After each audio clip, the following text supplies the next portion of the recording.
Hey everyone, welcome to the Deadly Duo Chronicles podcast. I'm Cheyenne. And I'm Heather. And we are going to be exploring the darker side of the lesser known mysterious serial killers, as well as some mystery disappearances around the world. And on today's murder menu is Tommy Lynn Sells, also known as the Coast to Coast Killer. But before we get started, we have a couple trigger warnings. Graphic description of violent crimes, murder, assault, discussions of mental health and criminal behavior, and essay. A little backstory. Tommy Lynn Sells was born to a single mom, Nina Sells. She had 3 older children before giving birth to Tommy and his twin sister on June 28th, 1964. in Oakland, California. Shortly after the twins were born, they actually packed up and moved to St. Louis, Missouri, where the twins they contracted meningitis. And Tommy ended up being able to survive the meningitis, where Tammy Jean succumbed to basically the disease. Wow, I guess it'd be virus.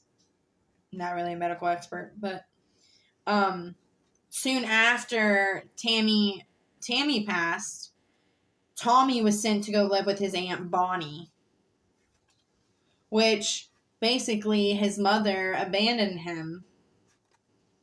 He was there with his aunt from 18 months to, I do believe, 5 years. 18 months to 5 years.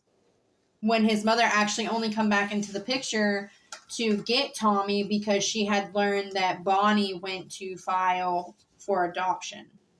Right. So he was abandoned by his mother at 18 months to 5 years. And then him being the youngest sibling of a single mother, he was often left to fend for himself. So that didn't leave a lot of mothering or nesting or mother love for Tommy. Right. And by the age of 7, he was already drinking. Yeah, he was an alcoholic by the age of 7. Yeah, he was an alcoholic by the age of 7. And at the age of 8, he had started hanging out with a man named Willis Clark from a nearby town. Clark and Tommy, they would spend a lot of time together. He would buy Tommy lavished gifts. Tommy began staying at Clark's house. Taking him out to dinners, all kinds of stuff. He would stay at Clark's house quite often. The man actually ended up being convicted of child being a pedophile. Yeah. He was actually convicted of molestation of young boys, and Tommy was actually one of his victims. Which, I mean, now we would see it as Mr. Clark was grooming Tommy. Right. We would see that now, but Tommy not really having a mother or any mother figure around, he's basically raising himself. Yeah, so there was really nobody there to see the signs. Right, and it actually, unfortunately, sadly to say, it made Tommy an easy target. Absolutely. So, and you know, instead of getting Tommy the help that he needed, like counseling and, you know, helping him understand that what had happened was not his fault, he was once again pretty much abandoned by his mother. Yeah. And then by the age of 10, he was drinking, running the streets, doing drugs, acting out, pretty much. And then, you know, his outcry happened at 13. Right.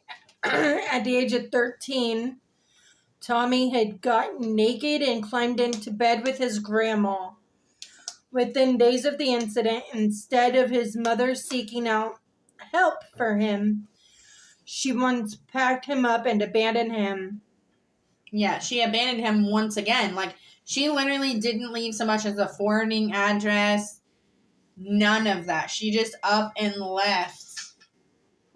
Yeah. Up and left him to basically live on the streets and fend for himself.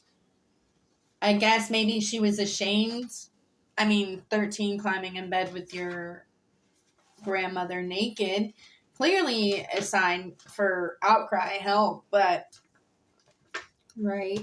you know, it was just something they didn't fathom to bother with because she had already had three older children. She didn't really stop to think, oh, well, Tommy needs help. Tommy needs this. So that's when rage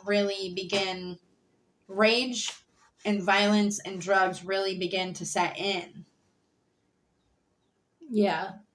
After he was abandoned by not like only his mom, his siblings, his grandma, he was basically left with nothing. So Tommy actually would go on to assault his very first victim. He would basically pistol whip him till he was unconscious. He didn't kill him, but he left him unconscious. And then after having no place to go, nobody to stay with, he actually began to become a drifter, hence coast to coast. Right. And then again in May of 1981, he actually was able to re-meet up with his mom and them in Little Rock, Arkansas. Which you wouldn't think he would want to. You would think, but at this point, like, I don't know. He was just a very sick individual. He craved affection from the one person he never got it from, and that was his mom. Yeah. And so basically, he ended up, it was a very short-lived reunion with his family because then he actually ended up getting naked and trying to have sex with his mother while she was trying to take a shower.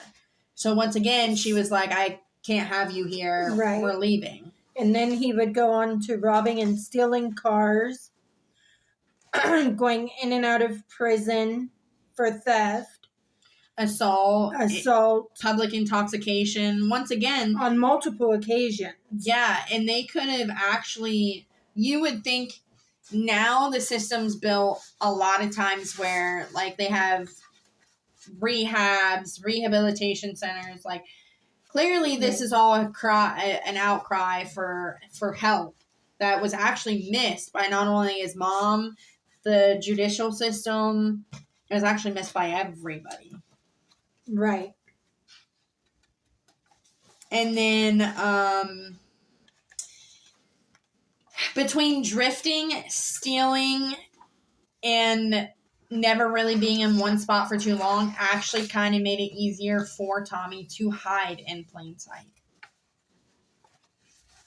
It made his killings much easier, made his assaults much easier, because by the time the cops were looking into a suspect, he was already gone. Right. He had hit a train, stolen a car, packed up, and left, and there's no GPS. There's nothing like that back in that time. Yeah, and he had no family that he could really count on, so... Yeah, so there was nobody to say, hey, he was in this place at this time, and... Right. And he had nobody keeping tabs. Right, exactly. And he actually confessed to killing over 70 people, but he was only tried for one, which we'll get into that. So December of 88 in Arizona, he kills Ken Luton over a bad drug deal.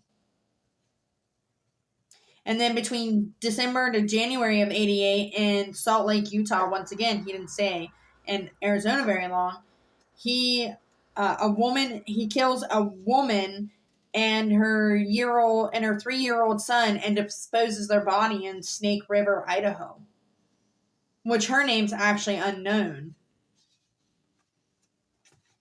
Yeah, and in January of 1988 in Enna, Illinois, I think that's how you pronounce it, murders of the Dardeen family. Yeah. Keith Dardeen picked Tommy Sells up hitchhiking, offered him a ride and a hot meal. Tommy shot Dardeen, then mutilated his penis. Mm-hmm. Tommy then kills Dardeen's son, Pete, which was 3. Yeah. By bludgeoning him with a hammer. He then turned his focus to Dardeen's very pregnant wife, Arlene. Mm-hmm. Arlene Dardeen. He attempted to rape her. The cause of attack caused her to go into labor. Arlene ended up going into labor. She gave birth to the baby girl. Tommy then beat them both to death with a bat. Yeah, and then he actually took the bat that he beat them to death with and he inserted it into the wife's vagina and then took the wife, the babies, and the kids and put them all in bed together. That murder literally went 12 years without being solved until they caught Tommy and he confessed to it. Like, oh wow. His childhood trauma, like being abandoned by a single mother and rape, all contributed to the way that he killed. Not the way he killed, but the way he picked out victims. He either went for single moms or happy family couples. One thing that he never had was a happy family.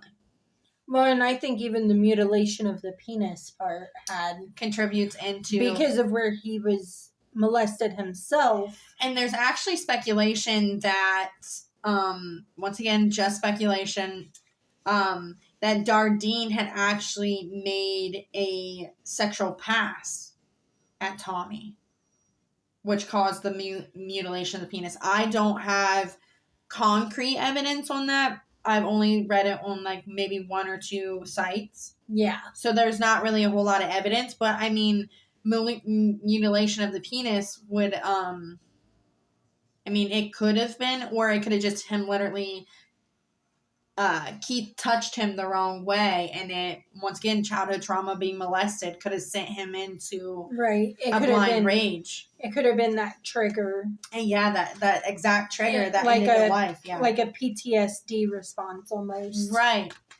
Because he wasn't helped or coped with the way that he was molested as a boy, so any little trigger set him off.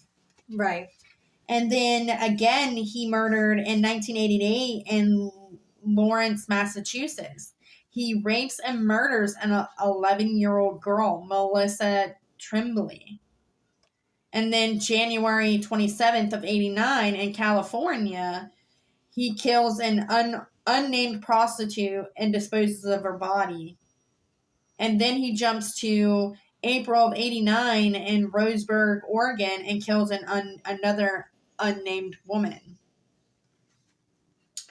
And then May 9th of 89 in Oregon, he mysteriously, I guess not really mysteriously, but he gets arrested for stealing from an employer, and he spent 15 days in jail.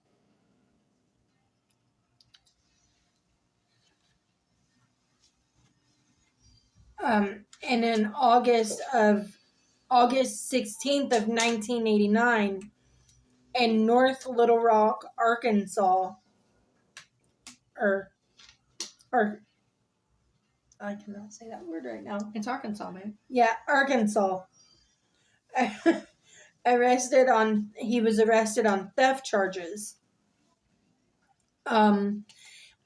in October 18th of 1989 in Oakland, California, he was charged with public intoxication and put into detox. Yeah, they had actually finally had put him into a detox center. And then in November 1989 in Carson City, Nevada, he was charged once again with public intoxication. Right.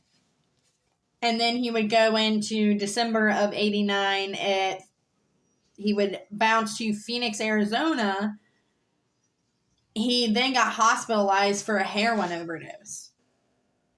And then in January of 1990 in Salt Lake, Utah, he was arrested on possession charges of cocaine, but was later released and charges dropped because they couldn't determine if it was really cocaine, I guess you'd say.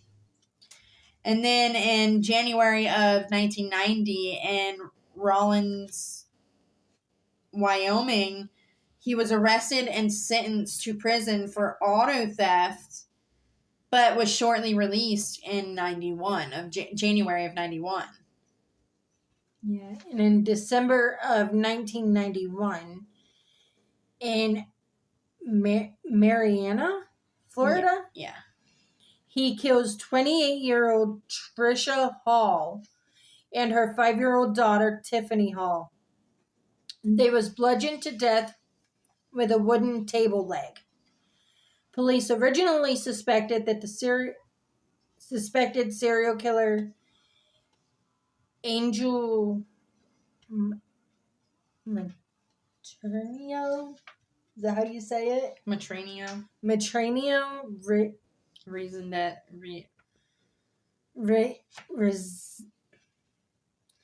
Resendez? Yeah, I guess. Another serial killer. Resendez. But later on, Tommy Sells confessed to the murder. And then March to April 92, Charleston, South Carolina, arrested again for public intoxication. I guess it's safe to say that he was an alcoholic. Oh, yeah. He absolutely loves the booze. I mean, childhood trauma, abandonment kind of equals either drugs or alcohol. He had a little bit of both. Yeah, it's definitely his way to cope. For sure. And then in May 13th of 92, Charleston, West Virginia, he gets arrested for raping, beating, and stabbing a 20-year-old woman. She survived the attack. This is what I don't get. Like, clearly they seen a very abusive, violent, raged man. Yeah, he was sentenced to prison. He was sentenced to 2 10-year sentences. But then he was released yet again, May of 97. Yeah. Which I tried to figure out why he was released, but I really didn't find out why he was released. I can only assume maybe good behavior, jail overcrowded. Yeah, but they normally only take off days for good behavior, not years. Unless he flipped on another serial killer. That's another speculation, too. Yeah. Because, believe it or not, there's a lot of documentaries and stories that say serial killers actually taunt each other and stuff. So maybe I guess they could sense that stuff. So maybe he turned somebody else in. I don't know. Maybe he broke a deal. I don't know. 97, he was released, and then wasn't released very long because in October of 97 in Illinois, he stabbed to death a 10-year-old boy, Joel Kirkpatrick, in his bedroom while he was sleeping, and then attacked his mother, Jolie Harper. And then October of 97 in Springs, Missouri, kidnaps, rapes, strangles a 13-year-old girl by the name of Stephanie Mahoney. So clearly I feel like after he was released those 2 times, he was like, I can do what I want and I can get away with it. Oh, absolutely. So at that point, he was just, He felt got invincible. the thrill. Yeah, he got the thrill. He got that high that he could take lives and get away with it. On October Of 1998, Yeah. Del Rio, Texas, he got married. Yeah, which is actually surprising. I didn't see that coming because he kind of didn't really seem like the nesting type. Right. I guess it really wouldn't be nesting. It would be settling down type. And in March of 1999 in Del Rio, Texas, he raped and murdered an 8-year-old Ambria Harris and 28-year-old Debbie Harris. Once again, he kind of went back to that mother-child, like, single. I assume they're single, or at least the husband or father wasn't in the picture at that time. Maybe he was on a work trip or wasn't in the picture at all, because I feel like he was slightly intimidated by males. That's the reason why he didn't really target so many of them. And then in 1999, in San Antonio, Texas, he rapes and strangles 9-year-old Mary Perez. And then May 13th of 1999, in Lexington, Kentucky, he rapes a 13-year-old Haley McCone.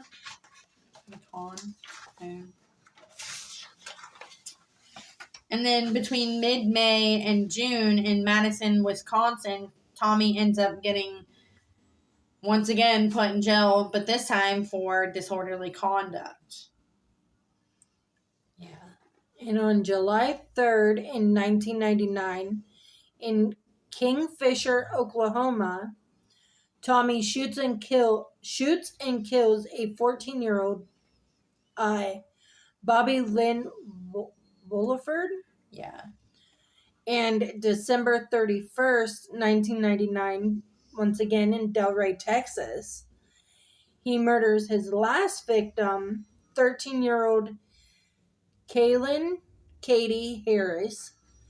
He sexually assaulted her and stabbed her to death, and slashing 10-year-old Crystal Cyril's. She survived his attack. Yeah, she was actually the one who, this murder in 99 actually is what ended his spree. Like, that was what caught up to him. Now in September 18th of 2000, Valverde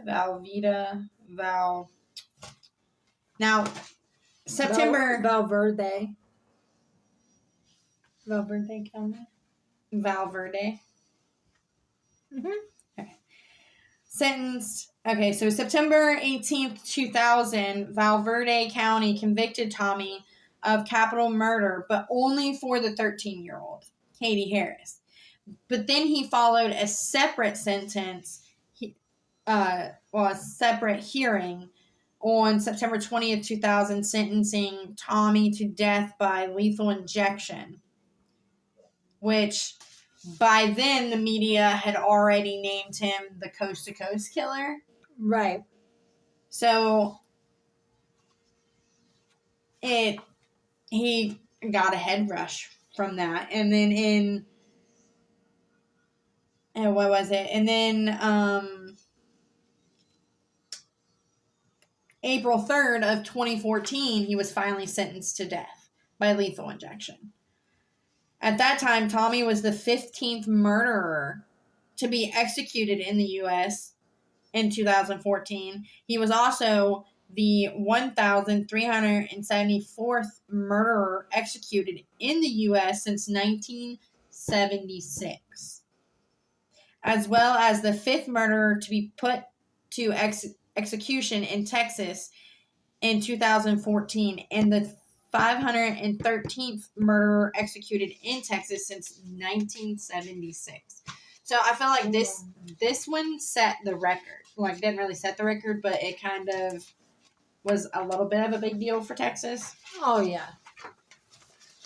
But I honestly think between childhood trauma, abandonment, and not getting the help that he needed to be a normal person in civilization kind of contributed to the murder that he was. Because he had maybe one or two where he probably killed for the fun of it, but then after it, he raping and mutilating, he kind of got a taste for it. Right. So I wouldn't say in this case a brain injury caused Tommy to be the way that he was. I think that Tommy was what you would call a born serial killer because one simple trigger flipped his world upside down. Just by being abandoned and molested by his mother kind of just set the tone for anybody in Tommy's path.